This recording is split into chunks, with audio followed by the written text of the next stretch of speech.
Rock and Block, la casa del rock y el metal.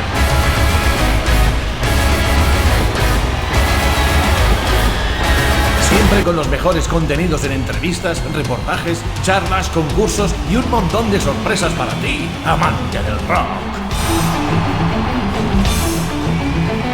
Hoy en Rock and Block Friends presentamos María José Miranda con Richie Kotzen. Here we are in Rock and Block from Spain with Richie Kotzen. First of all, how are you? I'm very well, thank you. Thank you. It seems that we are facing two authentic musicians who came from the crossroads at the junction of Highway 61 and 49 in Clarksdale, Mississippi.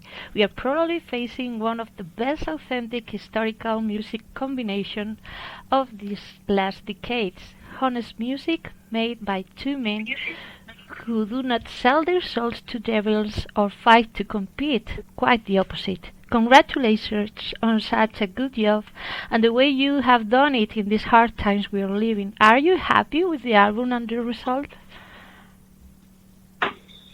Yes, I'm very happy with it. You know, we actually were able to make this record and finish it before the whole pandemic started. So it was, I guess you'd call it good timing. We had everything done and ready to go before we had the lockdown. So we were able to make this record together as opposed to, you know, the whole thing of sending files back and forth. You know, we were actually together the whole time. So that, we didn't realize that that was a special thing when we did it. But, you know, now when you look at it, you know, thankfully we were able to make this record the right way. Now, one of the things that we had planned that didn't work out was touring. We finished the record and planned on releasing it in March of 2021, which is what we're doing, thankfully. But we also planned to start touring in April, and obviously we can't do that because of obvious reasons, you know. So, but we did get half of our goal. We got the release date. You think we'll come to Spain? We would have, yeah. You know, we wanted to do a Europe tour, and you know, I love playing in Spain. That's one of my favorite markets to play. I think I was there in 2019, if I remember correctly. But yeah, it's always great to play there. So nice to hear. Despite the fact that the album has different grooves, it seems that one of the hallmarks that most characterize it in all the good reviews it is receiving is the term bluesy. Do you like it? Do you agree? You know, I think there's definitely elements of a lot of styles. You know, there's I guess you could call it a bluesy element. It's definitely not a blues record. But, you know, I think our influences as songwriters and artists are reflected very well on this record. You know, I grew up listening not so much to blues music, but traditional American R&B. Yeah. You know, bands like the Spinners or Four Tops or that sort of thing. At the same time, you know, rock bands like The Who and Bad Company. And so for Adrian, I know he has a blues influence, and also, you know, the same hard rock influences I do. So I feel like we're both represented well on the record. And, you know, the key was that we really just kind of made it happen, allowed it to happen. We didn't discuss anything about, you know, what kind of record we're going to make or any of that. Yeah. We just basically got in and wrote the songs and let the songs dictate the style. Yeah. And in this sense, exploding with powerful melodies and harmonies, the album embodies the attitude for 70s classic rock with melting pot influences ranging blues, hard rock, rhythm and blues, and more. And do you both bring us those times where you could be jamming in a rehearsal room, all stuff from jazz, blues, rock, metal, and not just a unique kind of music? Do you remember those times? Yeah, that's a good point you mentioned, because one of the things that I say when I talk about the record is it reminds me of one of those classic rock records that I would have had back in the day when I was a kid buying records. So, yeah, it does have that kind of a feel, especially if you look at it, in terms of the vinyl, the flow of the record, Yes. side one, side two. It really, it reminds me of one of those, records that I grew up listening to, probably a record that I would have in my collection, and really a kind of record that hasn't been made by anyone in many, many years. So I think it's, given the current time that we're in and the way that music is being made, I think that makes this unique. The fact that it is kind of a throwback. There's no samples. There's no, fake instruments or what have you. So, yeah, good point. For sure. So, and about the lyrics, they bring us closer to personal experience sometimes. Have you written them together, and how was it? Yeah, we did. Yeah, we did write the lyrics together.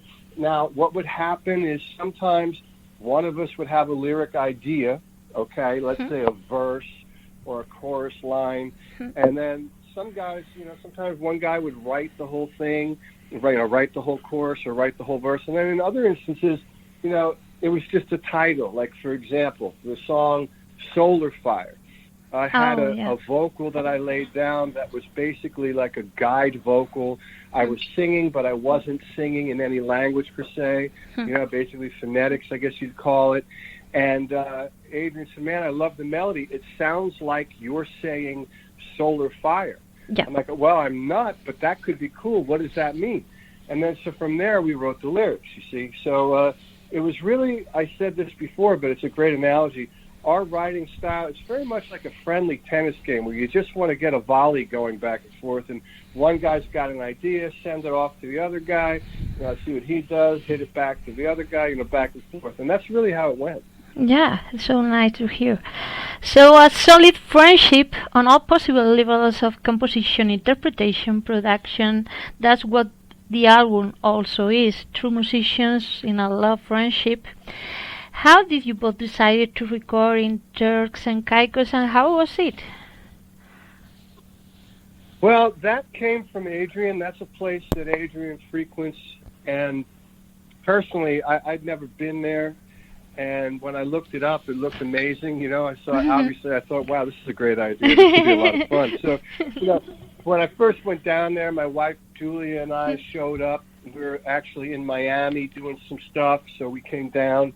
And, I got to be honest, for the first couple of days, the last thing I wanted to do was play the guitar because, this is the Caribbean, the beach, all this, beautiful water, drinks, what have you. So after a couple of days of taking it all in, then after a while, like, all right, now I got to do something productive. So we went in, to our studio, started working, throwing ideas around, and then we fell into a rhythm where, get up in the morning, go for a swim.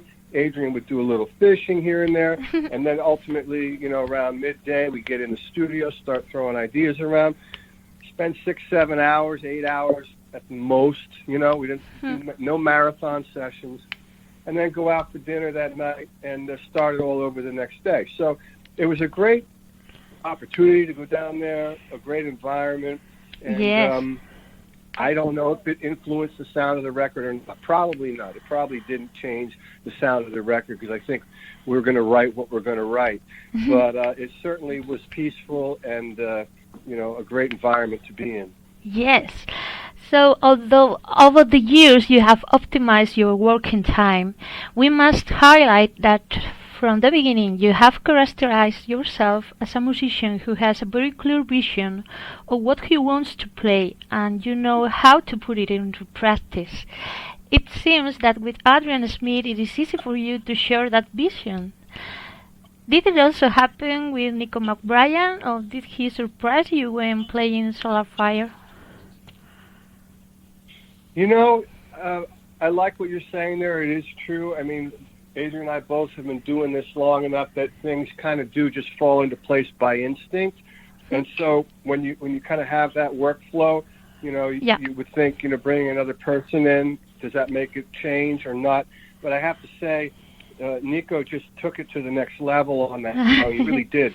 And at that point, I had already done drums on 4 or 5 compositions, and I could have done drums on that one, but we thought, you know what, let's get a different energy here on this song, especially that song, because it's just a different feel, different tempo, and what Nico did, in my opinion, just took it to another level, because he's got certain kind of approach with his fills, and when I play the drums, I just don't play it that way. I'm a little more simplified, and he's got these great, almost like a machine gun approach to the drum fills that I just love it.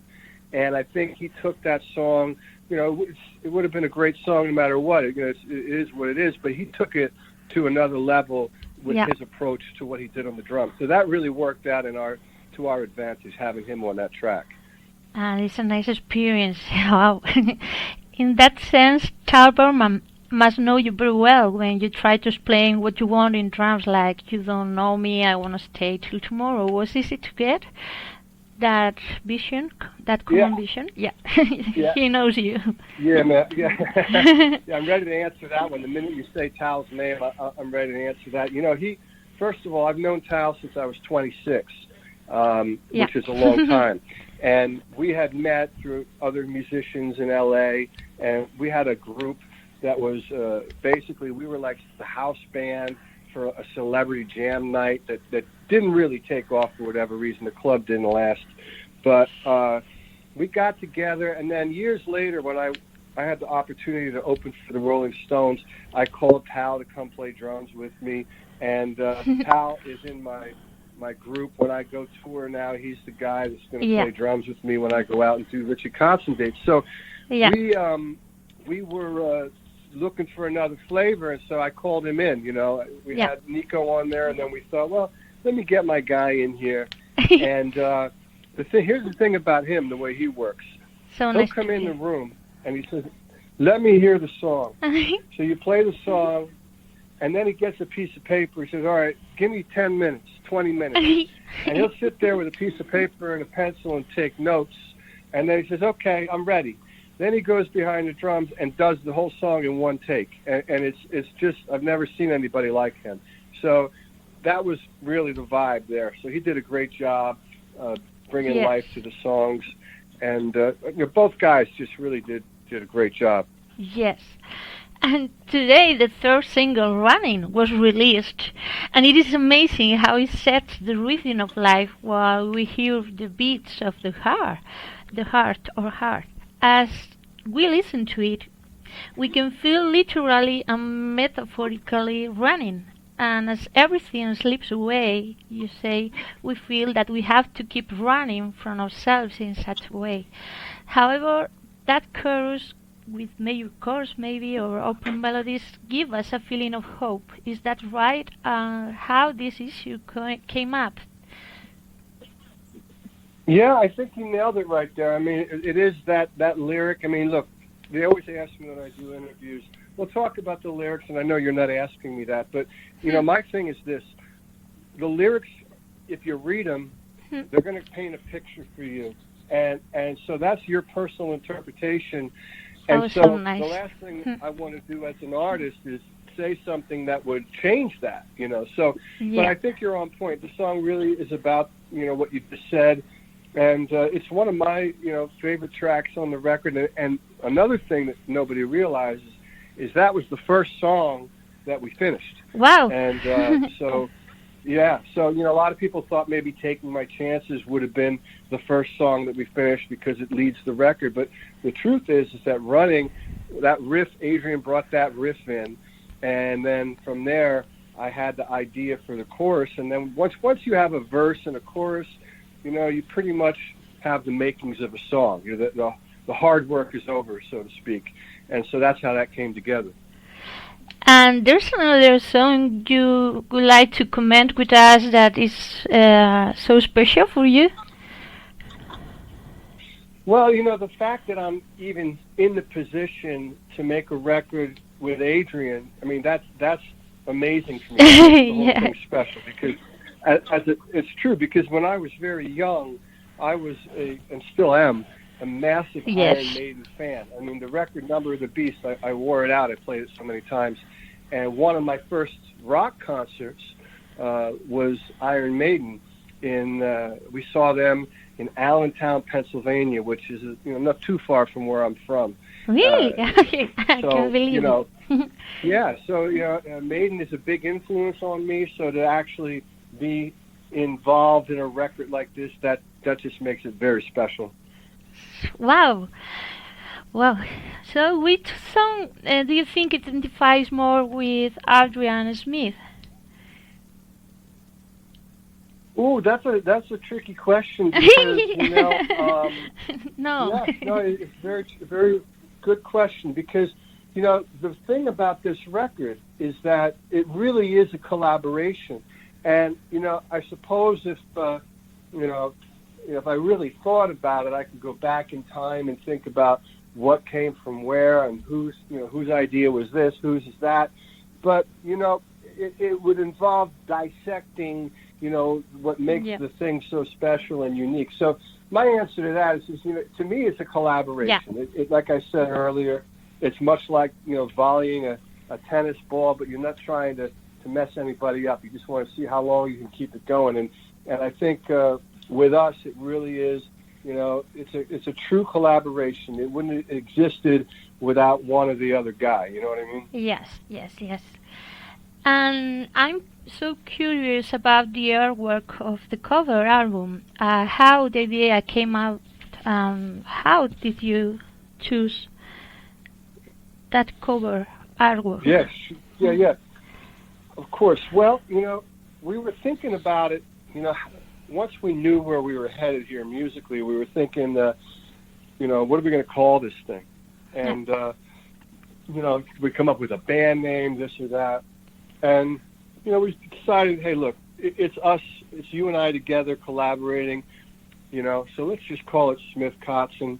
It's pronounceable, it's something that you can say without someone saying what, And so then, we hand off the name. We said it's going to be Smith Kotzen, and then we have people that can mess around with images and come up with ideas. And we looked at about 3, 4, 5 different logos. Yes.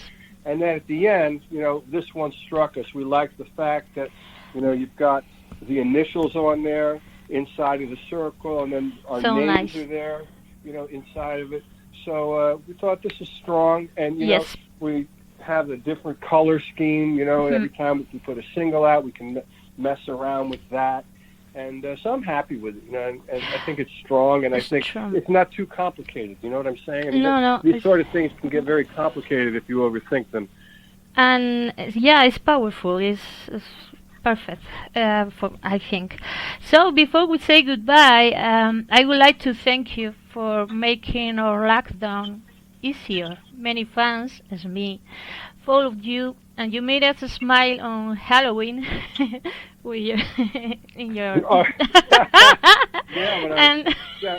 I actually wore that. I wore that makeup for 2 weeks. 2 weeks, really? Okay. You gave us a moment of peace. I remember that day I was hard working at home and so stressful. Suddenly you appear in my workspace singing Dogs from your last CD, 5450. Oh yeah, that's right. You bring us such a peace moment of stop, calm down, and enjoy Richie Kotzen's voice, unique voice. So thank you for helping everybody to live better in these hard times. My pleasure. Thank you. So Excellent. All right. Well, thank you for the interview. No, but you are very important for everybody, and you must know it. Thanks for your work. So BMG announced the worldwide release of the debut album Smith Kotzen by Adrian Smith and Richie Kotzen on March 26th. Pre-orders are open, so don't lose yours. We wish you all the success in the world. Best wishes and blessings from Spain, Richie. Thank you very much. Thanks for having me on your program. Bye. Bye. Ciao. Cheers. Bye.